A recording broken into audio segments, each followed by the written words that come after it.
Welcome to episode 126 of Film Courage. My name is Karen Warden.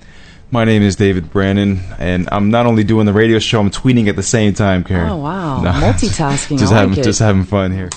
Our guest today is Doug Block. Doug is a documentary filmmaker living in New York City and founder of the D-Word community, a site for documentary filmmakers, which he founded in 1999. Doug's documentary credits as director include 51 Birch Street, Homepage, and The Heck with Hollywood.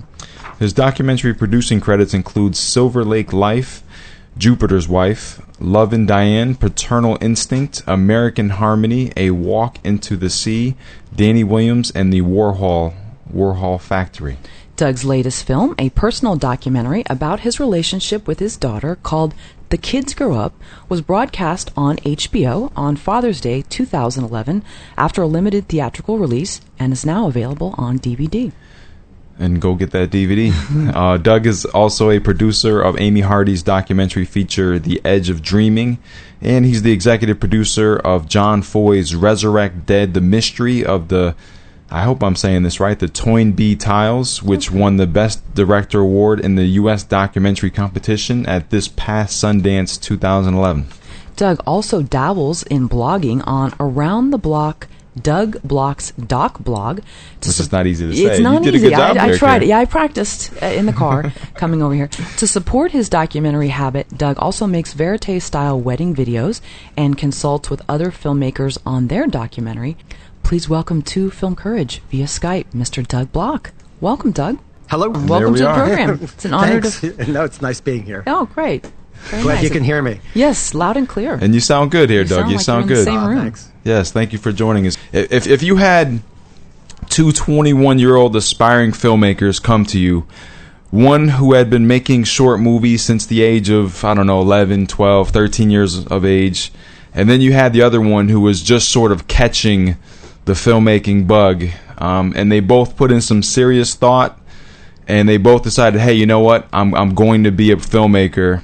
And then each of these guys or ladies come to you for guidance. Would you give them both the same advice? And what would you tell them? That's a good question. A really good question. I work in the documentary realm. Mm-hmm. So, any kind of advice I pretty much give for documentary filmmakers, although I suppose a good part of it might apply to fiction filmmakers. That's part of it. I don't know that there'd be a whole lot of difference. I think, we live in a wonderful age, certainly for making documentaries and films of all kinds, and that the means of production is so much simpler and easier and cheaper. So, anybody can really leap in and start making a film these days. It used to be you had to have those years of wanting to do it, I think, to kind of have the courage to put the money in when it was so expensive to shoot on film. But now, you can get the bug last week and order, a camera for $1,000 in high def. Sure. And go out and shoot a feature film for next to nothing. So I think that whole entry bar has been lowered. I think the thing that distinguishes everyone is are you in it for the long haul? Are you willing to stick to it when suddenly, you get to that other phase of trying to raise money for the back end of the film, for the editing and for the all these hidden costs that are involved, and then getting it through to distribution. And then once you go through the getting your first film made, are you willing to stick in it for the second and the third? Not keeping that Darwinian theory of sort of the survival of the fittest.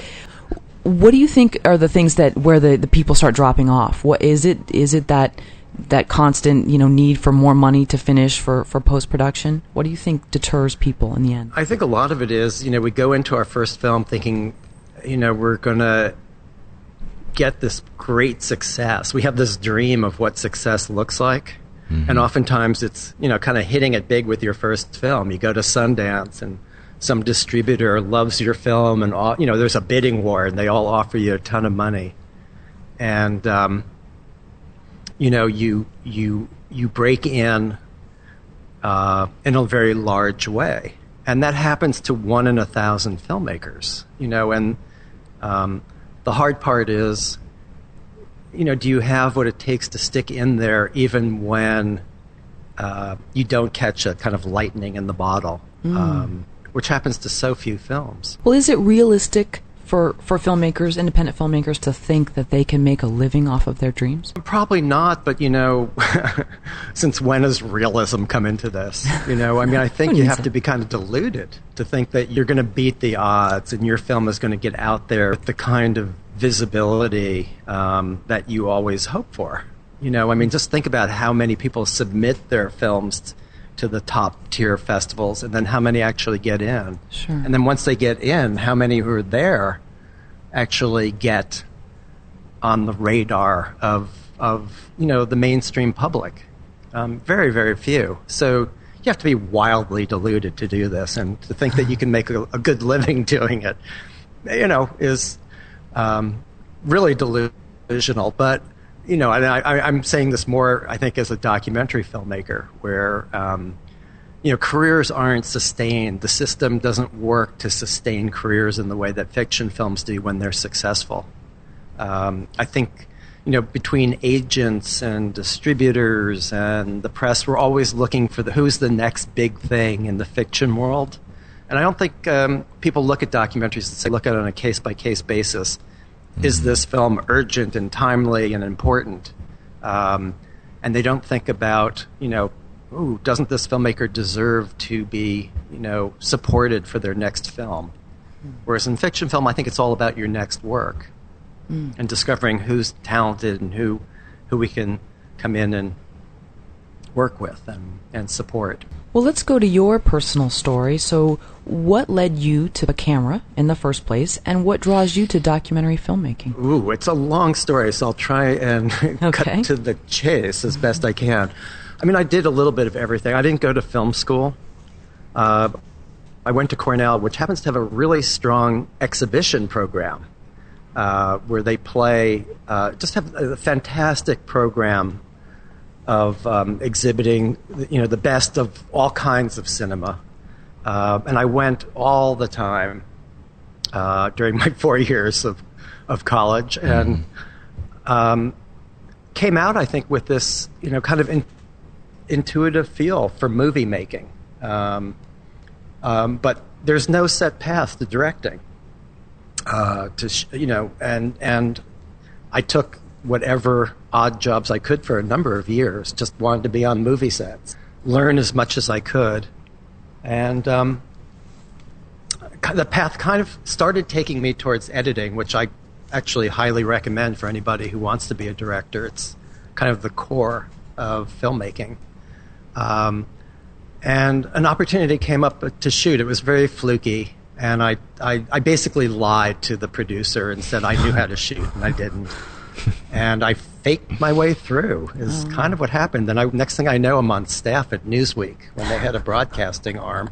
And for the next 3 years, I shot every day. And so, why do you think you were able to stick there, Doug? Stick there for 3 years? Yeah, you said you kind of faked your way through it, but obviously there was some talent behind what you were doing. Well, strange as it seems, because I had very little camera experience, even as a still photographer. I think watching so many movies gave me this inherent feel for composition and for, just where a camera should be. At what point you should get in close and what point you pull back wide, and to get things like cutaways. And, I think one big mistake that a lot of beginning filmmakers make is that they shoot, particularly in documentaries, is they shoot everything in medium shot. They just kind of follow the action from a set distance, and they forget to kind of come in for close-ups and go wide for establishing shots. And that's the vocabulary, the basic vocabulary of cinema. So I think it's I was just very lucky, and I discovered I kind of picked up a lot of that stuff. I was not very strong with lighting, but you can go to courses. There are weekend courses, or there are summer courses, or night courses that you can take and pick up some of the more technical things like that. But and I have a friend who teaches editing, and he's always saying that what he teaches is not how you make a cut, but why you make a cut. And that's what I would distinguish between. I learned how to kind of why you make cuts. The how is easier. As I listen to it, it almost sounds like filmmaking found you just as much as you found it. Yeah, I think that often happens. I mean, you see a movie and you fall crazy in love. For me, it was Citizen Kane. Here I am, a documentary filmmaker, but it was Citizen Kane that got me, so excited about the potential of movie making and made me feel like I want to be one of those guys behind the camera, who creates the shots. And that was when I was like 16 or 17 years old. So I knew on the spot that's what I wanted to do. Did I go to film school? No, because, that's another long story. But I don't know that anybody really has to. I mean, I know there's certain advantages of doing it, but I think you just have to love movies, and you want to, there are other ways of studying how to do it, and a lot of people now just go out and make them, and that's not a bad way to learn. It could be an expensive way to learn, but let's talk about you being behind the camera, and two of your recent documentaries, which have garnered a lot of acclaim. 51 Birch Street, which is about your parents, and then you have The Kids Grow Up, which is about your daughter. So here you are, you have two documentaries about your family. Why did you feel that these two stories were two that you had to tell, and was it difficult turning the camera on your loved ones? Neither are have simple answers, but 51 Birch Street is a film I never intended to make. I mean, you kind of got to be crazy to think there's a film in your parents' marriage. I mean, to this day, I'm sort of astonished that it happened and it landed so successfully, really all over the world, which I guess tells you that the most, oftentimes the most universal stories are the really particular ones. And in this case, it was about my family. And I thought my parents had a very normal, kind of reasonably happy marriage of 54 years that I never really questioned, and nobody really questioned. And then 3 months after my mother died, kind of unexpectedly, my father called. I grew up in New York, and my father called from Florida. I didn't even know he was down there. And he announced that he was moving in with his secretary from 40 years ago. Wow. We kind of got over the shock of that, but they married, they sold the family house. And when I went out there for the last time, I think about 2 weeks before the movers came, I discovered, among many other things, 3 large cartons filled with my mother's diaries going all the way back to that time 40 years ago. So it brought up all these questions about what had been going on in my family, and once I opened the diaries in particular, it's like Pandora's box opened. Wow. And every assumption that I had about our family was called into question. And even then, at first, I wasn't going to didn't see this as a movie. A moment happened. I was talking to my father, and he revealed just how unhappy he was in the marriage. And, in that second, I went from not making a film to making a film, and I had 2 weeks to shoot it. And of course, filling in some other stuff. But so it was definitely a film that found me. Of course, once I got in it, I dove into it. And you kind of have to feel like there's some aspect of the story that's universal to do such a personal film. And I latched onto this idea that, how well do we really know our parents? And given the opportunity, how well would we really want to know our parents? It's a really intriguing couple of questions there. Sure. Because, as we get older and become adults and even parents ourselves, on the one hand, we want to have a more adult relationship with our parents, and at the same time, you're always the kid. Mm-hmm. And you always want your mommy and daddy to be a certain way. And it's, it's a really intriguing conflict. And the other thing that happened was my father started, was not the kind of guy who talked a lot about himself. And all of a sudden, he was opening up and answering my questions really openly and honestly. And, within that 2-week period, our entire relationship changed 180 degrees, which is something that's rarely seen in a documentary. It's the stuff of fiction film.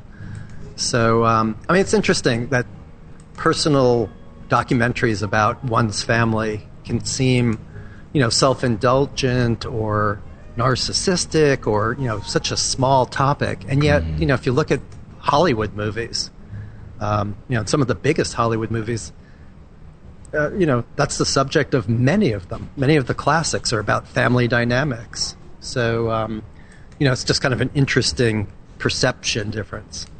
Well, you talked about, too, in the trailer for 51 Birch Street that we're only as sick as our secrets. And I know that's a saying I've heard before. I'm wondering, though, did anyone try to talk you out of doing the film? I mean, you had that 2-week window. Were there people that tried to tell you not to do it? No. No? Okay.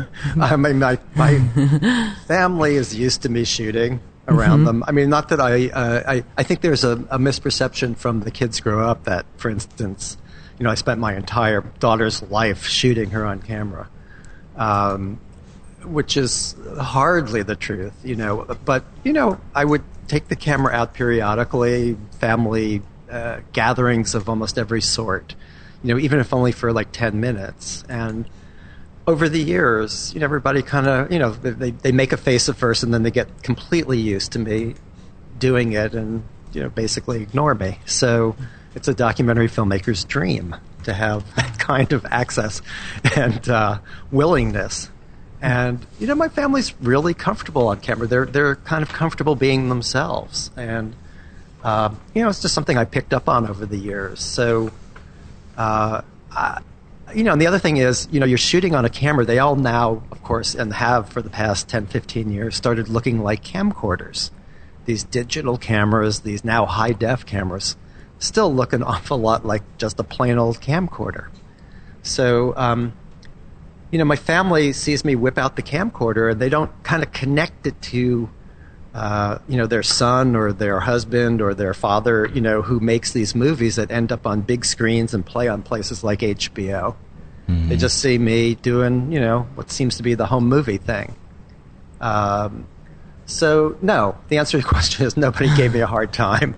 Nobody knew what I was really doing with 51 Birch Street. The kids' grow up was very different because at that point, they'd seen 51 Birch Street, and it's very different asking your daughter to be part of this kind of film than it is your aging parents or parent. Well, when we spoke to filmmaker Todd Hickey about integrity in documentary filmmaking, he mentioned that, as a filmmaker, you're looking for the truth. But if you push the subject or if you edit too far, you may hurt someone's feelings. And in this case, with working with people that are your family, how are you able to walk that fine line?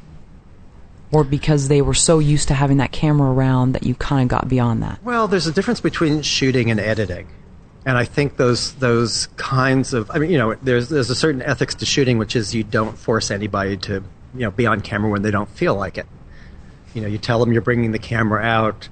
If they have a problem with it, you put it away. When they tell you to stop shooting, you stop shooting.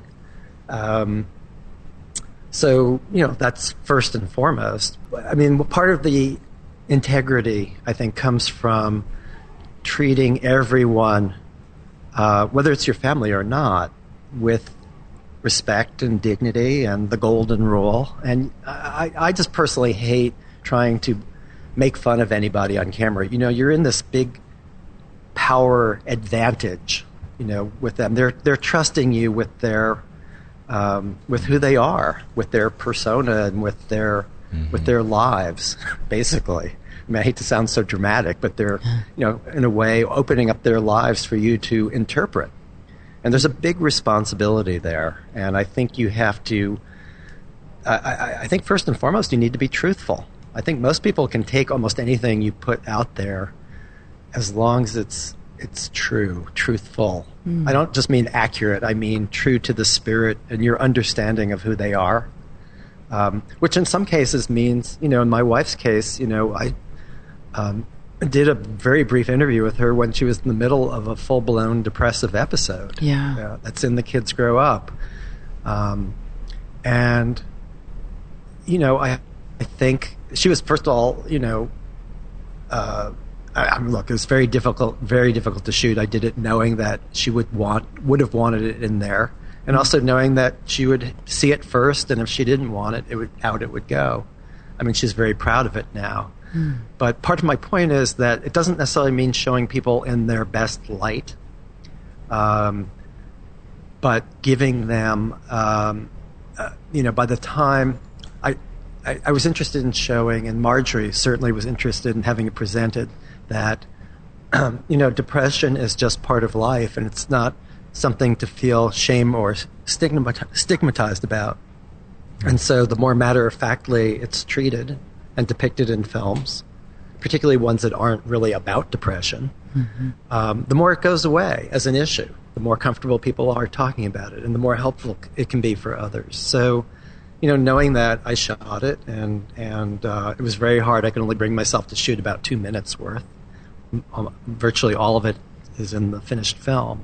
That's very powerful. And she's very, very proud of it being in there now. Yeah, it was very powerful. And it was interesting, too, that those episodes, I think she had talked about having 3 of them, had always taken place before a big life event of some kind of change. So I thought that was fascinating. What's your take on time and on memories? You've done these films where you're capturing snapshots of life, but what's your stance on time? Well, that's a very deep question. How much time do I have to think about it? It's what I like about time.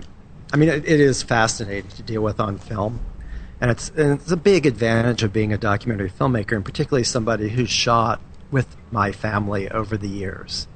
Is it came time to do a film about my daughter.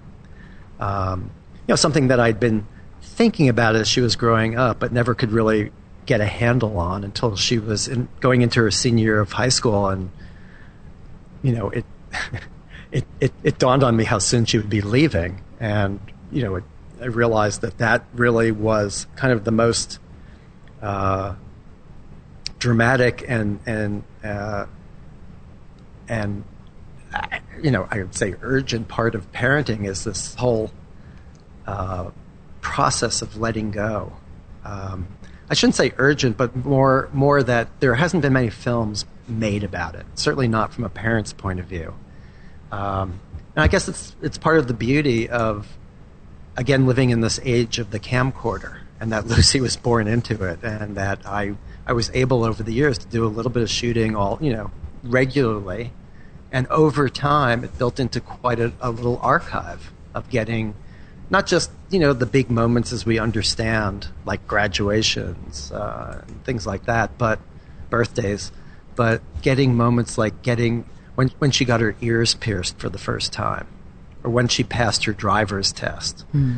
Some of the less kind of recognized landmarks of growing up, and it's something that documentary can do that fiction films can't. I mean, fiction films can show somebody's life over a 20-year period, but if they were fictionalizing The Kids Grow Up, they would be like 3 or 4 different young actresses of different ages playing Lucy. And they may be able to cast actresses who are, who look a lot alike, and you go, wow, they did such a good job of finding these lookalikes. But, seeing the documentary, that's her. So that every time you go back and forth in time, there's another layer of fascination of seeing how she's changed in time, and going back into the past informs, what you understand about who she is in the present, particularly when she's being evasive in the present. So, so it's fascinating to me, and similarly in 51 Birch Street, to go back and dive into like interviews that I did with my mother, who's no longer alive, and be able to get her point of view and tell the story partially from her point of view as well. So it wasn't all coming from my father's perspective. Mm-hmm. I'm doing a film now where I've helped support my documentary work over the past 15 years by shooting weddings. Yeah. I think I've shot I counted 112 of them. Mm. And, I've always wanted to go back and, see how some of my favorite couples are doing and, what marriage is about, and to be able to juxtapose their wedding footage with where they now are 10, 15 years later is just fascinating. So when will this project be finished? Well, hopefully, next year. Okay. Aiming. Yeah, it's mostly shot. We're just editing a fundraising sample now as we speak. And, you look to raise the money, you do the editing, you get it out there, you time it for certain wonderful film festivals, and you hope that, it gets nicely launched into the world and you don't have to do it all yourself or put it up on YouTube or something. This is Film Courage. We are on the line with documentary filmmaker and founder of thedword.com, Mr. Doug Block. Join the documentary film community at d-word.com and support Doug's work by going to thekidsgrowup.com. Doug, no, you're talking about 51 Birch Street. You're also talking about getting films out into the world, and you're talking about film festivals. Let's start with 51 Birch Street, which because it was accepted into some major film festivals. What was the first film festival that Birch Street got accepted into? Toronto. Okay. So the Toronto International. No, so how did you get into the Toronto International Film Festival? I mean, did you have any pre-existing relationships or ties to the festival? I knew the person who headed the documentary programming vaguely. Sean Farnell, who moved on to Hot Docs until recently. And ironically, a really good friend of mine who I hung out that whole festival with, Tom Powers, the next year was named in Sean's place the director of the documentary programming at the festival. So he did no favors for me that year. I don't know. It's like a lot of things. You submit. Everybody seems to have this perception, I think, that you need to know somebody or you need to have this track record to get accepted at a festival like Toronto or Sundance or the like. And, I think it doesn't hurt. It can help. But I think festivals like that really love to discover new talent.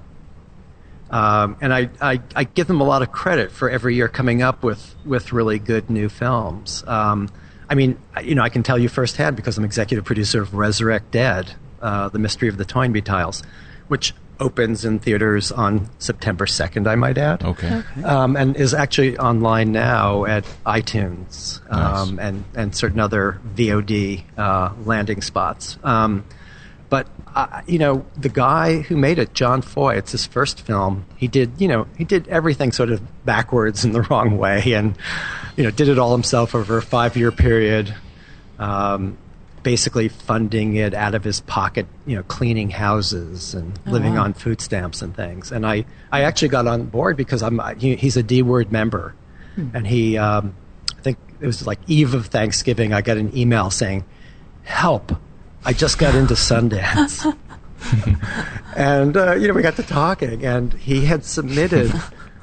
He'd been turned down from a couple of festivals, and he'd submitted to Sundance on the very last day. He wasn't even going to do it, but his girlfriend said, "Come on, you'll regret it." He ran down, burned a DVD, ran down to FedEx, just barely got it in over the transom. And here it was like a month and a half later, and he just got the call from Sundance. "We love your film. You're in the U.S. documentary competition." And he had no idea what to do next, none at all, and had no money. But, I think that's more of the case than people suspect. Sundance couldn't have been happier that they had discovered this really great new talent. And he went on, by the way, to win the Best Director prize in the documentary competition. So, I think there's a lot to be said for just submitting. It's always happened with me. It's not like I call these festival directors and say, "Hi, I submitted and wink, wink, pick me. Yeah, it doesn't work that way. Well, do you submit yourself, or do you have an agent or manager do it for you? No, I submit myself. Okay. You don't usually get the sales agent until you've gotten into Sundance or Toronto. Then you get like 20 calling you. I see. But chicken and egg. it doesn't quite work the other way around so much. I mean, you can, but that's not usually the way people go. And I don't even think, I really do think it's overrated how much sales agents help. Again, yes, it will put a film on their radar, but the film has to deliver the goods. I mean, honestly, again, I come from a documentary background. I think it's different with certain established fiction directors, particularly international directors. They'll get programmed at Cannes just based on their name, but it doesn't work that way in the doc world. I mean, I've gotten turned down by Sundance plenty of times. Some of the biggest filmmakers have gotten turned down by the bigger festivals. So, it happens all the time. Yeah, and coming back to the production side of things, when you were filming The Kids Grow Up, I mean, was it ever more than just you with a camera? I mean, did you ever have a film crew with you? No, every now and then my daughter grabbed the camera and turned it on me. Mm-hmm. Yeah. She was growing up. But other than that, no. I mean, it's pretty hard to film your family, with a crew. That's sort of weird. And is that how you tend to work? I mean, do you tend to work with just you and a camera? My first film, no, although it was like never more than a 3-person crew.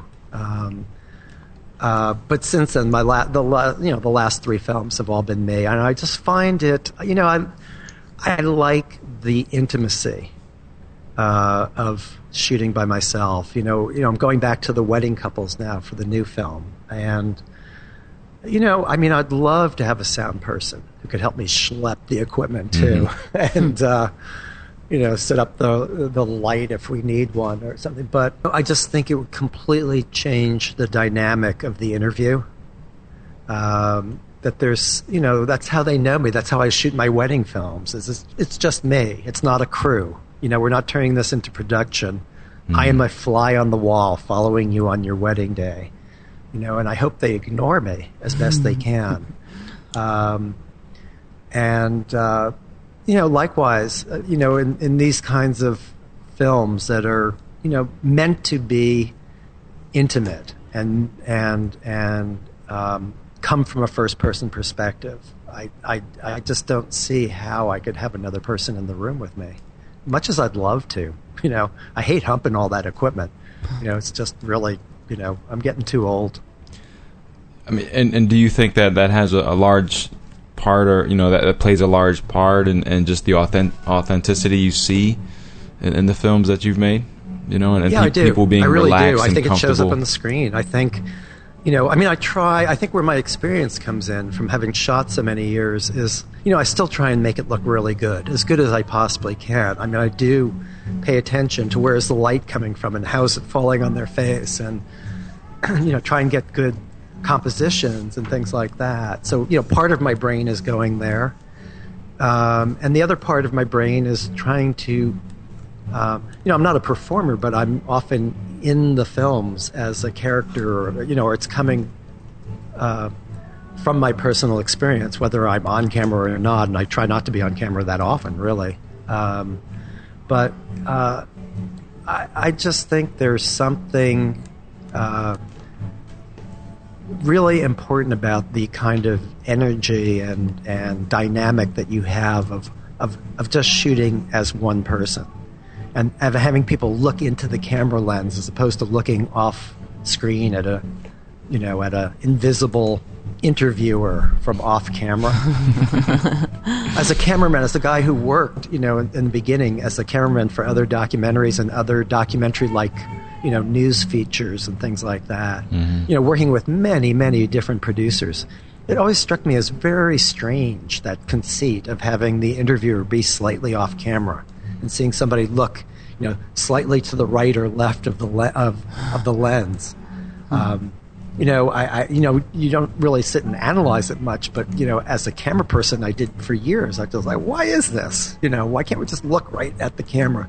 I think there's something more direct and powerful about it. So, immediately when I started making my own films, I wanted to have that kind of relationship between the camera and the subject. Now, with 51 Birch Street, I believe you released it in 2005, 2006, and with The Kids Grow Up, 2009, 2010. How did the path to distribution differ for these two films? Very good question. With 51 Birch Street, we were all still in the mode that you go to a Toronto and you have a sales agent and you try and create a bidding war. And we came really close. I mean, there was a lot of interest, but well,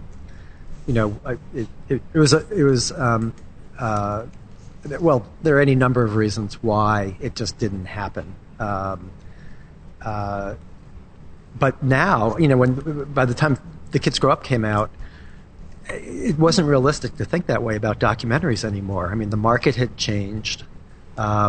It was just getting any kind of bigger distributor for your film was near impossible for a documentary, much less create any kind of bidding war. And it was much more realistic to use what's known as a service deal, where you actually pay the distributor a fee to book the films into theaters and collect the money and do some of the other things that distributors do. And you, as the producer, separate out the rights. You hold on to your DVD and your TV rights and your international rights and your VOD rights and all that sort of stuff. It's a much more viable way of making a return on your film, any kind of return on your film. So that's the big difference, is that we weren't, we didn't go with a sales agent for The Kids Grow Up. We got some good advice, but basically we went out and we went right after the service deals. Part of it is that I've gotten funding from broadcasters. That's how I've gotten these films made, is that they're, essentially co-productions with HBO and a number of international broadcasters. We had 4 altogether with The Kids Grow Up. So when you have your TV sales pre-made, when you go into distribution, particularly having a U.S. television pre-sale in place, it's far more difficult to get a traditional distributor because they count on having the U.S. TV sale offset, what they consider a loss leader of theatrical distribution. So it's not as enticing for them. So, the bigger distributors don't want it because they just don't care about smaller documentaries anymore. There's corporate stuff involved too, because HBO is owned by Time Warner, which is a corporate rival, let's say, of Sony Pictures Classics, so that eliminates them and a couple of others. So, by the end of the day, you're left with basically hiring a distributor. And that's what you do. And so more and more you try and actually build that into your budget. And, understand that when your film is done, you better not be running out of money because you may not be able to get it out into the world. At what point did you approach HBO? Like, how did you get HBO involved and behind this film? Well, I'd worked with them on a couple of other films, but, they've also turned me down on projects I've come to them with that. So, again, it's a case-by-case basis. And, I think the only thing that having a track record and a successful track record with HBO has done is, when I bring new projects to them, I get to hear no sooner.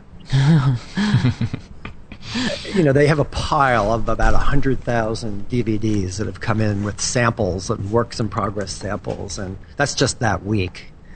And, so there's a lot to be said for, when I bring it to them, they watch it fairly quickly, and I get a yes or no pretty quickly. But it's all based on the sample. The sample has to deliver. They don't even want to hear what it's about, basically, other than a sentence or two. They don't want to see anything written. God knows they don't want to see a budget. Sheila Nevins, when she gets to it, when all the people who are, working for her, and are kind of the barriers to her, are gotten through. You've gotten to the person who can bring it to Sheila. She's going to put it in her DVD player. And she doesn't really want to know anything about it. She just wants to see what's there and see that it's a good story with really, really interesting characters and kind of get a sense of what the arc of the story is. And she'll either go, kind of thumbs up or mostly thumbs down. So it's really, case by case. We'd like to talk about the formation of the D word. Now, I believe that it was born out of your blog, and I think you mentioned previously that you felt your blog was sort of just this one-way sort of platform where you were speaking to people, but there was no real communication happening back. Can you tell us about the formation of the D Sure. It's a little confusing because, my blog now is called that confusing name, what is it again? You committed it to memory. Doug Block's Doc blog. Anyway, the D word actually was my initial blog. I mean, it came out as a result of this film homepage, which was the first time I worked with HBO, and it was about the internet's first blogger. You go to Wikipedia, and he's now considered the first blogger. Oh, wow. And I wound up, kind of out of empathy for him and wanting to understand how it's done, creating my own blog. Unlike him, I didn't write about my sex life, fascinating though it was, and remains. But I did wind up writing about the process of making the film, and I kept it up for 4 years. And like you said, Karen, it is kind of a one-way platform that gets tiring after a while. Getting up on your soapbox and speaking to the masses, and they're not very massed to begin with. And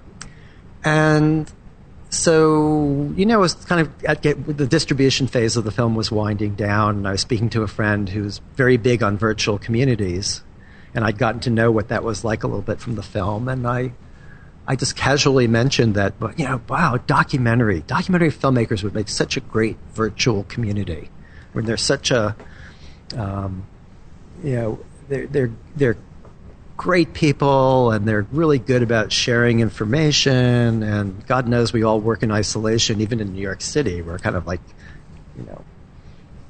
go into our edit rooms for a year at a time and barely poke our nose out. Mm-hmm. And I just thought this would make for a great community online. And he said, it's far easier than you think, and not even all that expensive. And kind of as a lark, we actually put it up the next day.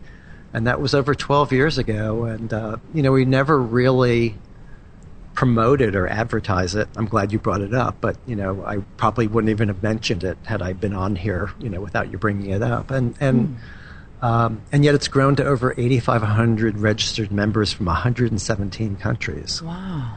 And it's really active and thriving. And, as proud as I am of my films, I will never be prouder of anything that I've ever done than creating this community online. I mean, because, you were doing this before, people were tweeting and putting stuff on Facebook. I mean, did you ever do any kind of SEO or anything like that to grow it, or it just sort of was this organic thing that happened? What's an SEO? All of these things to increase I think hits. I just answered your question. I see. So it just sort of your love for it and that passion spread, and then other people. You know what happened? I mean, like our first week, there were a bunch of geeky guys on there, and then two really wonderful, great women got on the second week and started writing, and like all of a sudden our numbers like tripled, within a day. And I think we were just waiting for a kind of interaction to take place, and like the fire just ignited very quickly, and it just keeps burning. It's just a kind of word of mouth phenomenon. It's just always been and always will be, I think. And frankly, I was never really interested in the numbers. We haven't even figured out a way to monetize it yet. It's free. It has been, probably always will be, probably. I reserve the right to change that, though. Sure. And I think it's just attracted an amazing community of people who happen to make documentaries, but are really engaged in the world, and who are, very generous, warm, wonderful people. And so, we talk a lot about documentary and all things documentary, but there's a lot of talk beyond that, just about the world at large and our place in it, and why we do what we do when there's no money in it. Mm-hmm. And that's a great way to sort of conclude this conversation. Oh, that's depressing. I know, because we want to be able to go more into it. It's great, folks. It's such a great way to spend your life. Yeah. Very nice. Doug, we want to thank you for coming on Filmmakers today. Yeah, thank you. It was my pleasure. And we really enjoyed this conversation. So, me too. Thanks so much for having me. No, thank you. We've been speaking with Doug Block, documentary filmmaker and founder of the D-Word community, a site for documentary filmmakers, which he founded in 1999. For more on Doug Block, please visit his amazing site, d-word.com, which we were just talking about.